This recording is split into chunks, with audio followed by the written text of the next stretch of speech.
nandito ka na naman, and one of the things na hindi natin matatanggal sa culture natin is yung pagiging mahiyain or shyness. You know, shyness, it's a good thing. Alam natin na yung mga Filipino na if they are shy, they have a good heart. Meron tayong mabuting puso yung mga shy people. Pero you know, in the world of success, shyness and success, it's like oil and water.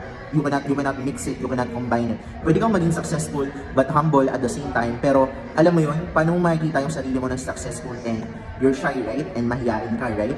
Ano yung may tutulong nun sa'yo? Alam mo yun, most of the shy people, the moment that you get shy, ano yung ginagawa nyo? You don't show up.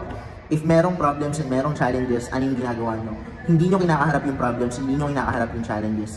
If merong like something that happened, ang pinakauna yung gagawin is to really disappear, hindi magparamdam. That's what shy people do.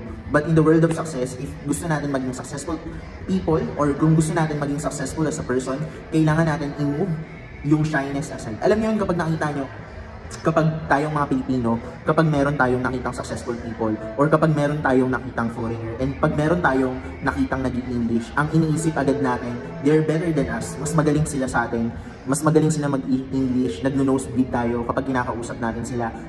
Alam niyo yun, palayo tayo ng palayo.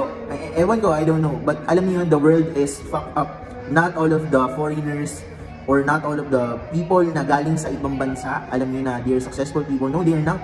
Hindi lahat ng tao na galing sa ibang bansa, they're successful. Maybe nandito lang sila kasi alam niyo yung economy dito, it's much cheaper. Mas mura yung mga things dito, but it doesn't necessarily mean na they're successful. So, alam yun, iwasan natin yung pagiging shy.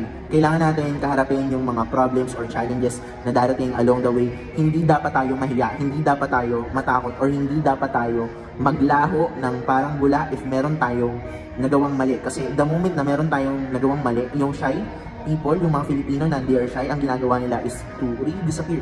Babalikan na naman dito, so follow and subscribe.